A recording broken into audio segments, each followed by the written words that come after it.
Қайырлы күн баршаңызға, сіздермен бірге доктор-терапевт Ибрагимова. Бүгін сіздерге витамин D туралы айтамын. Себебі қазір көптеген адамдарда витамин D дефициті бар.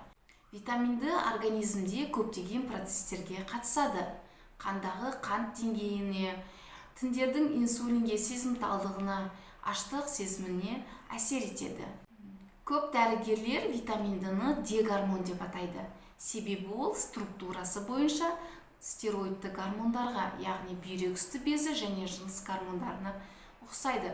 Сондықтан организмде көптеген процестерге қатысады. Витамин D дефициті организмде аштық сезімінің артуына, қант диабетінде қант деңгейінің жоғарылауына, артық салмаққа, ұйқышылдыққа себеп болады. Витамин D организмде иммунды жүйені қалыптастырады. Вирус бактерияға қарсы әсер етіп, әсіресе ісікке қарсы иммунитетті қалыптастырады. Қазіргі кезде көптеген зерттеулер бойынша витамин D-ның ісікке қарсы әсері дәлелденген. Организмге тағаммен түскен кальций фосфордың ішекте сіңімділігін қамтамасыз етеді. Остеопороз кезінде витамин D дефициті жиі кездеседі. Витамин D тері жағдайын жақсартады. Көптеген аллергиялық іріңді бөртпелер, экзема, псориаз кезінде витамин D дефициті анықталады. Сондықтан витамин D дефициті кезінде осы аурулардың даму қаупі жоғары. Тері жағдайын жақсарту үшін керек витаминдер витамин А, D және цинк болып табылады. Витамин D-ның тағы бір керемет қасиеті ол қалқанша без функциясын бақылайды. Сондықтан энергия алмасуына әсер етеді. Жиі дефицит кезінде шаршағыштық, энергияның болмауы дамиды. Витамин D орталық жүйке жүйесіне әсер етеді. Организмнің токсиндерден тазаруын қамтамасыз етеді.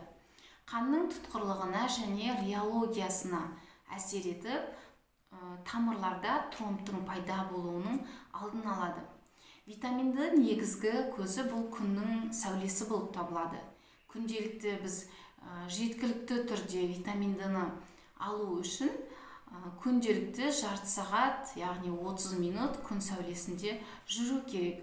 Бірақ қазіргі кезде көп адамдардың жұмысы офисте жұмыс істейтін болғандықтан, таңертеңнен кешке дейін офисте отырғандықтан олар витамин D-ны жеткілікті түрде алмайды.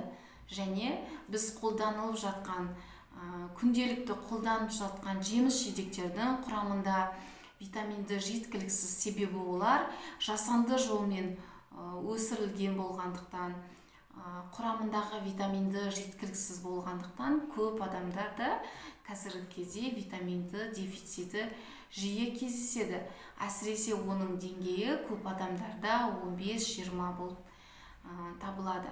Витамин D дефицитін анықтау үшін қан анализін тапсыру керек. Бірақ көбінесе көп лабораторияларда референстік көрсеткіші, мысалы қалыпты норма деп көрсеткен көрсеткіші 30 пен 100-дің арасы. Бірақ организмде бүкіл процестердің, зат алмасудың жақсы болуы үшін оның деңгейі 70 пен 100-дің арасында болу керек. Витамин D дефицитін препараттармен толтыруға болады. Олардың екі түрі бар. Майда еритін, мысалы дәріханадағы вигантол және суда еритін витаминдер болып табылады. Витаминдердің синергистер, яғни бір-бірінің әсерін күшейтетін және антагонистер бір-біріне қарама-қарсы түрлері бар. Ал осы витамин D-ның синергистері ол омега-3 май қышқылдары, яғни рыбы жир және К2, М, К7 витамині және кальций болып табылады. Сондықтан витамин D дефицитін толтыру үшін омега-3 май қышқылдарымен бірге қабылдаған дұрыс. Витамин D сүйек тінінде кальцийдің және К2, М, К7 витаминінің сіңімділігін арттырады. Бұл витаминдер сүйек минерализациясын жақсартып, тамырларда кальцификацияның даму қаупін төмендетеді. Витамин D қабылдаған соң әрине деңгейін бақылап отыру керек. 3 айдан кейін қайтадан анализ тапсырып, деңгейін анықтау керек. Адамдарда витамин D сіңімділігі генетикалық төмен болуы мүмкін. кезде егер үлкен дозаны қабылдаған кезде де витамин D деңгейі көтерілмесе, онда оның синергистері омега 3 пен бірге қабылдаған дұрыс. Ал кейбір адамдарда витамин D сіңімділігі жақсы, генетикалық жақсы болады. Олар аз доза қабылдаса да деңгейі дефицитті тезірек толтырады. Витамин D-ны үлкен дозада, яғни 5000-10 дозада ұзақ уақыт қабылдайтын болсаңыз, әрине анализ тапсырыңыз. Себебі оның организмге токсикалық әсер етуі мүмкін, передозировкасы болуы мүмкін. Ол көмірсу алмасуына, кальций, фосфор алмасуына кері әсер етеді. 3 ай қабылдағаннан кейін деңгейі жоғарылайтын болса, алғашқыға қарағанда деңгейі жоғарыласа, ол кезде міндетті түрде дозаны азайту керек. Көбі остеопороздың алдын алу мақсатында витамин D және кальций қабылдайды. Сүйектерге қан тамыр бұлшықеттері арқылы келеді. Витамин D және кальций қабылдасаңыз, бірақ аз қимыл жасайтын болсаңыз, онда ол сүйектердің минерализациясы болмайды.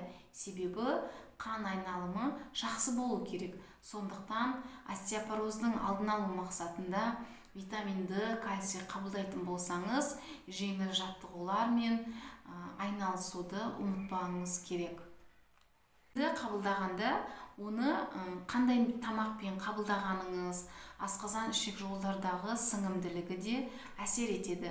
Мысалы, витамин D-ны таңғы аспен, майлы тағаммен, омега 3 май қышқылдарымен бірге қабылдаған жақсы, ал кальцийді ол күннің екінші жартысында қабылдасаңыз, сіңімділігі артады. Витамин D сіңімділігі жақсы болу үшін оған тамақтану, алкоголь қабылдау, темекі тарту барлығы әсер етеді. Витамин D майда еритін витамин болғандықтан, оның сіңімділігіне өттің бөлінуі әсер етеді. Өт жақсы бөліну керек. Себебі кейбір адамдарда 5000-10 000 дозада витамин D қабылдайды, бірақ деңгейі көтерілмейді. Оларда өтте іркіліс, застой, немесе өтте тас, сондай өттің проблемалары кездесуі мүмкін.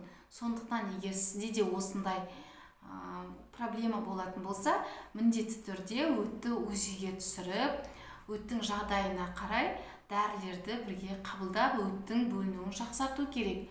Және витамин D қабылдаудан алдын магний 2 апта магний қабылдағаныңыз дұрыс. Себебі витамин D-ның клеткаларға кіруіне магний үлкен әсер етеді. Егер видеомыз ұнаса лайк басып, каналға тіркелуді ұмытпаңыз. Деген ақпараттарды Instagram аккаунтқа тіркеліп, сол жерден оқысаңыз болады. Келесі видеоларда қандай тақырыпты білгіңіз келсе, комментарияға қалдыруыңызға болады.